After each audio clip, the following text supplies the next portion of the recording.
कहानी पत्थर में भगवान। ये कहानी श्री कृष्ण भगवान, राजा और एक पुजारी की है। एक बार एक राजा ने श्री कृष्ण भगवान का एक सुंदर मंदिर बनाया और उसमें एक पुजारी को काम पर रखा। इस बात को बहुत समय बीत गया। अब राजा भी बूढ़ा हो गया था, लेकिन राजा का एक नियम था कि वह हर सुबह अपने सैनिकों के हाथ फूलों की माला भिजवाता और पुजारी उस माला को भगवान कृष्ण को चढ़ाता था। उसके बाद जब राजा भगवान के दर्शन के लिए आता तो पंडित जी भगवान के गले से माला उतारकर राजा के गले में डाल देते। यह लगभग रोज की बात थी। पुजारी बूढ़ा हो रहा था और राजा भी बूढ़ा हो रहा था। एक दिन राजा की तबीयत खराब होने पर राजा ने सिपाही के हाथों पुष्पमाला भेजी और सिपाहियों से कहा कि पंडित जी को कह देना कि आज हमारी तबीयत ठीक नहीं है, आज हमारा इंतजार ना करें क्योंकि हम आज नहीं आ पाएंगे। फिर सिपाही ने जाकर पुजारी को पुष्पमाला दी और पंडित जी को सारी बात कह बताई। पंडित जी ने श्री कृष्ण भगवान को पुष्पमाला अर्पित की तो पंडित जी ने सोचा कि इतने वर्ष हो गए, भगवान का यह हार हमेशा राजाओं ने पहना है, लेकिन मैंने खुद आज तक इसे कभी नहीं पहना, तो आज इतने वर्षों के बाद मुझे भगवान के इस हार को धारण करने का अवसर मिला है। यह निश्चित रूप से भगवान की इच्छा है, इसलिए यह परंपरा थी कि भगवान के उस हार को कैसे छोड़ देंगे। इसलिए इस बार पंडित जी ने वह हार अपने गले में डाल दिया। तभी सिपाही दौड़ता हुआ आया और बोला कि राजा साहब मंदिर आ रहे हैं, क्योंकि वहाँ महाराज की तबीयत ठीक नहीं है। आप सारी तैयारी करके रखें। इतने सालों से चली आ रही परंपरा को राजा तोड़ना नहीं चाहता था, इसलिए वह मंदिर आने लगा। पंडित जी ने तुरंत गले से हार उतारकर भगवान को अर्पण कर दिया। पंडित जी ने क्या भूल की समझ नहीं आया। पंडित जी ने सोचा कि यदि राजा को पता चल गया तो वो उसे दंड देंगे।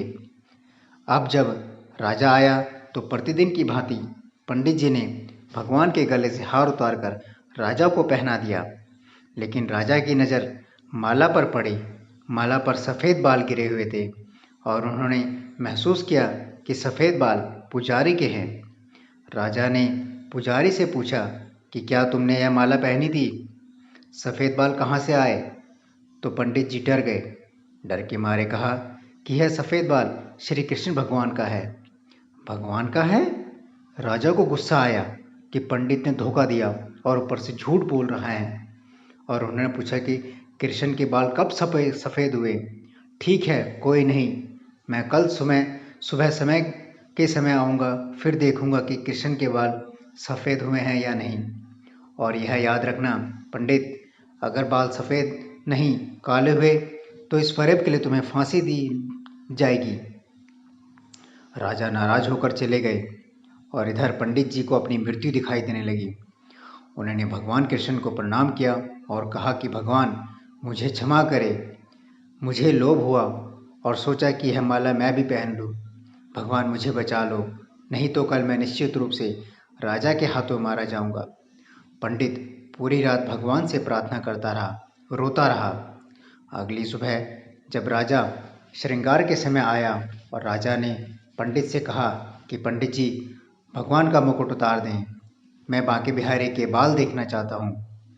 पंडित जी ने घबराकर मुकुट हटा दिया और मुकुट उतारते ही राजा के होश उड़ गए। कृष्ण की मूर्ति के सभी सफ़ेद बाल सफ़ेद थे, लेकिन राजा को लगा कि पुजारी फिर से चाल चल रहा है।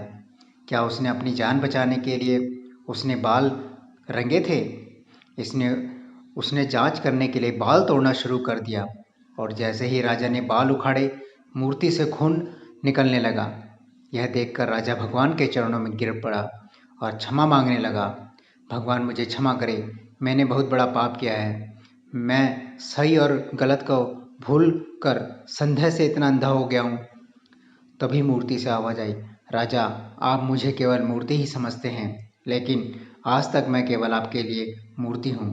लेकिन इस पुजारी को मुझ में भगवान दिखा तो मुझे उसकी जान बचाने के लिए अपने बाल सफ़ेद करने पड़े। उसके बाद राजा को अपनी गलती का पछतावा हुआ, लेकिन अब कुछ नहीं किया जा सकता था। दोस्तों, इसलिए कहा जाता है कि पत्थर में भी खुदा होता है।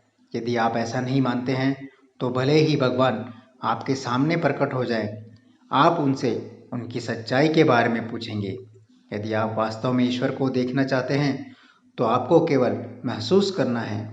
परमेश्वर पर बिना शर्त विश्वास रखे और बिना किसी रुकावट के अपना काम करते रहे। सर्वशक्तिमान आपको निश्चित रूप से अपना फल देंगे। जय श्री कृष्ण, जय श्री कृष्ण।